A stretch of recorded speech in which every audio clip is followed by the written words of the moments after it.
Hello everyone, मैं दीपक sir DLC education अड्डा में आप सभी का स्वागत करता हूं। डिस्कस करने वाला हूं stock turnover ratio. Stock turnover ratio क्या होता है वो आपको इस वीडियो में मैं डिटेल्स में बताऊंगा।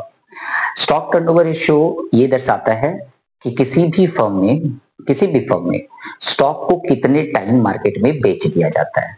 जैसे सपोज हमारा ये एक मार्केट है, अब इस मार्केट को ही मुझे मार्केट में बेचना है। तो सपोज एक स्टॉक मैं खरीदता हूं तो मेरा इसमें कैपिटल इन्वेस्ट हो जाता है।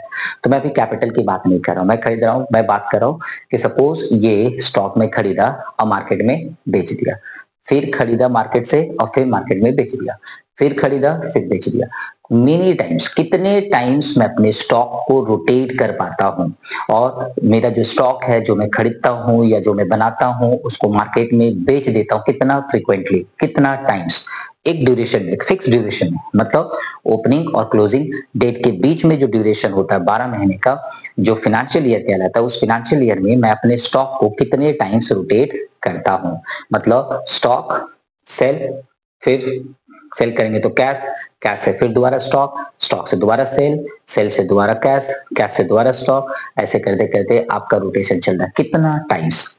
तो जिस फर्म का स्टॉक टर्नओवर रेशियो ज्यादा होगा वो ये दर्शाता है कि मार्केट में वो कितना जल्दी अपने स्टॉक को बेच देता है, यानी सेलिंग कैपेसिटी दर्शाता है कि मार्केट में कितना अच्छा वो सेल कर पा रहा है।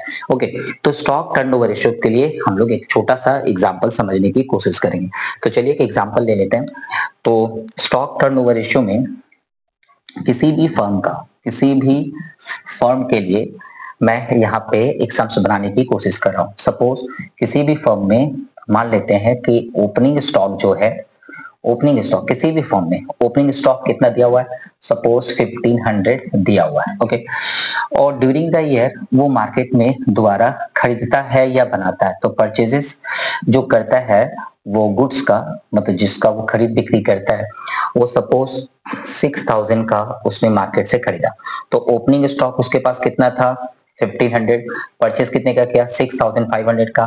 तो आप यहाँ से इंटरप्रिटेशन कर सकते हैं कि 7500 का उसके पास क्या है, स्टॉक है। अब ड्यूरिंग द ईयर वो मार्केट में सेल करेगा, ठीक है, तो मार्केट में सेल करेगा तो वो सोल्ड कर दिया उसने, कितना सोल्ड किया, तो जो सोल्ड किया उसके बारे में हम लोग लिखेंगे सोल्ड ऑफ गुड्स, कितना गुड्स उसने बेचा वो लेना है, इसी को हम लोग कहते हैं रेवेन्यू, इसी को कहते हैं रेवेन्यू। तो चलो रेवेन्यू पे थोड़ा देर के बाद बात करते हैं, कितने में बेचा उसने। अभी स्टॉक कितने का बचा हुआ है, क्लोजिंग स्टॉक उसके पास कितने का बचा हुआ है। कोई फर्म होगा इस प्रोसेस में, ओपनिंग स्टॉक होगा, परचेस करेगा, मार्केट में बेच देगा, तो क्लोजिंग स्टॉक उसके बाद बचेगा। तो क्लोजिंग स्टॉक कितने का बचा हुआ, सपोज मान लेते हैं कि 500 का क्लोजिंग स्टॉक, 500 का क्लोजिंग स्टॉक उसके पास बचा हुआ है, 500 का। अब क्वेश्चन ये उठता है कि इस ड्यूरेशन में, इस पूरे ट्रांजेक्शन में हमारे पास दो चीजें याद रखनी होगी, वो है एक्सपेंसेस। ठीक है, एक्सपेंसेस दो टाइप का होता है, एक होता है डायरेक्ट एक्सपेंसेस, डायरेक्ट, और एक होता है इनडायरेक्ट एक्सपेंसेस। ठीक है, इनडायरेक्ट एक्सपेंसेस हमसे बोला गया है कि यदि स्टॉक टर्न ओवर रेशियो यदि आपको निकालना है, स्टॉक टर्न ओवर रेशियो आपको निकालना है, तो आपको चाहिए रेवेन्यू फ्रॉम ऑपरेशन, मतलब कॉस्ट ऑफ गुड्स सोल्ड, और रेवेन्यू फ्रॉम ऑपरेशन दोनों में फर्क है। रेवेन्यू का मतलब हो जाता है डायरेक्ट सेल्स हो जाता है, लेकिन हमको रेवेन्यू नहीं चाहिए, हमको चाहिए cost of goods sold, cost of goods sold, cost of goods sold. तो कॉस्ट ऑफ गुड्स सोल्ड कैसे निकाला जाता है, तो आपका जो भी रेवेन्यू जनरेट आपने किया है, जो भी रेवेन्यू आपने जनरेट किया है, उसमें सब ग्रॉस प्रॉफिट माइनस कर दीजिए। क्या माइनस कर दीजिए, ग्रॉस प्रॉफिट। तो रेवेन्यू और ग्रॉस प्रॉफिट आप माइनस कर दीजिए। तो दो चीजें होता है कि यदि आप कॉस्ट ऑफ गुड्स सोल्ड यदि आपको निकालना है तो रेवेन्यू में से ग्रॉस प्रॉफिट माइनस करना होगा, माइनस करना होगा। तो चलिए कैसे निकालेंगे ग्रॉस प्रॉफिट, तो ग्रॉस प्रॉफिट निकालने के लिए हमको ट्रेडिंग अकाउंट बनाना होगा, याद है, ट्रेडिंग अकाउंट बनाते हैं तब जाके आपका निकलता है ग्रॉस प्रॉफिट। तो ट्रेडिंग अकाउंट में आप क्या करते हैं, बाय सेल्स कर देते हैं। सेल्स में आप कितना लिखेंगे, सेल्स में आपने कितना लिखा, तो समझते हैं कि हमारे पास में स्टॉक बचा हुआ है 500 का, माने 7000 का स्टॉक सपोज आपने 15,000 में आपने बेचा, सेल किया है, तो मैं यहाँ पे रेवेन्यू कितना लिख देता हूँ 15,000। अब समझिए एक्सपेंसेस के बारे में मैंने दो चीज बोला था, एक्सपेंसेस दो टाइप का होता है, एक होता है डायरेक्ट, एक होता है इनडायरेक्ट। सपोज डायरेक्ट एक्सपेंसेस आपका 2000 का है और इनडायरेक्ट एक्सपेंसेस आपका 1000 का है। तो अब फिर समझते हैं कि यदि एक्सपेंसेस दो टाइप का होता है, डायरेक्ट और इनडायरेक्ट। तो ट्रेडिंग में आप क्या क्या लिखते हैं, यहाँ पे ओपनिंग स्टॉक लिखते हैं, है ना। ओपनिंग स्टॉक जो कि आपका 1500 का था, आपने परचेस कितना करके लेके आया, 2 परचेजेस, जो कि आपने 6000 का परचेस किया। और जो डायरेक्ट एक्सपेंसेस होता है वही तो आप लिखते हैं ट्रेडिंग अकाउंट में। तो ट्रेडिंग अकाउंट में आप डाल देंगे क्या, डायरेक्ट एक्सपेंसेस, ठीक है। अभी डायरेक्ट एक्सपेंसेस नहीं दिया हुआ है, डायरेक्ट एक्सपेंसेस नहीं दिया हो तो डायरेक्टली आप कैलकुलेट कर लेंगे, आपको उसका कैलकुलेशन नहीं दिखाना है। लेकिन हाँ, ये याद रखिए कि इनडायरेक्ट एक्सपेंसेस आपको नहीं लेना है, केवल आपको डायरेक्ट एक्सपेंसेस लेना है। जो लोग फाइनल अकाउंट बना चुके हैं उनको तो पूरा ही आइडिया होना चाहिए कि ट्रेडिंग अकाउंट में क्या क्या आता है। जो ट्रेडिंग अकाउंट का आइटम होता है केवल वही लेना है। अब यहाँ पे 2000, अब हम यदि कैलकुलेट करके देखें तो 15,000 में से, है ना। अच्छा, हमारे पास क्लोजिंग स्टॉक भी बचा हुआ है। क्लोजिंग स्टॉक कितने का बचा हुआ है, 500 का बचा हुआ है। तो हमारे पास 15,500 हमारे पास में आ रहा है क्रेडिट साइड में, 15,500, और इधर भी आ रहा है 15,500। इसमें से आपको माइनस कितना करना है, 6,000 प्लस 2,000 8,000 प्लस 1,000 9,000, 9,500 माइनस करना है। तो यदि आप 15,500 में यदि 9,500 माइनस कर देंगे तो 500 500 कैंसिल, यानी 6,000, यानी आपका 6,000 यहाँ पे आ गया टू ग्रॉस प्रॉफिट। तो आपको पता है कि revenue from operation, cost of good sold चाहिए आपको।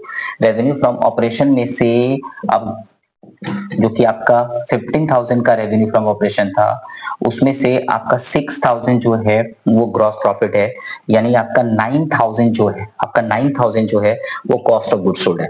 कॉस्ट ऑफ गुड सोल्ड निकालने के और भी कई सारे तरीके हैं। मैन्युफैक्चरिंग कंपनी जो लोग होते हैं उसका अलग तरीके से निकाला जाता है। अभी अब आपको एवरेज स्टॉक जानना है। क्या जानना है, एवरेज स्टॉक। तो एवरेज स्टॉक निकालना है तो हम लोग करते हैं क्या कि 1500 हमारे पास में क्या है, 1500 हमारे पास में ओपनिंग स्टॉक है, क्लोजिंग स्टॉक 500 का है। दोनों को ऐड करके आप 2 से डिवाइड दे दीजिए तो 1000 आपका आ गया। अब देखिए यहाँ पे हमसे पूछा है कि स्टॉक टर्नओवर रेशियो या इन्वेंटरी टर्नओवर रेशियो क्या है। स्टॉक टर्नओवर रेशियो क्या है। तो स्टॉक टर्नओवर रेशियो निकालते कैसे, स्टॉक टर्नओवर रेशियो हमको चाहिए कॉस्ट ऑफ गुड सोल्ड, जो कि मैंने लिखा है 9,000, और आपको चाहिए एवरेज स्टॉक। तो एवरेज स्टॉक कितना है, 1000, यानी कि 9 टाइम्स। तो देखिए मैंने बोला था कि स्टॉक टर्नओवर रेशियो जितना ज्यादा होगा उतना ही बेटर है। तो एवरेज स्टॉक निकाल के स्टॉक टर्नओवर रेशियो का फॉर्मूला बैठा दीजिए, cost of good sold divided by average stock. तो ये था एक छोटा सा डिस्कशन। आप इसको शुरू से जो भी मैंने बोला है इस वीडियो में दोबारा एक बार रिपीट करके सुनिए और स्टॉक टर्नओवर रेशियो में आपका सारा कंफ्यूजन क्लियर हो जाएगा। हाँ, ये हो सकता है कि जिन लोगों का फाइनल अकाउंट अच्छा से प्रिपेयर नहीं है उन लोगों को पहले फाइनल अकाउंट में डायरेक्ट एक्सपेंसेस का नॉलेज होना चाहिए।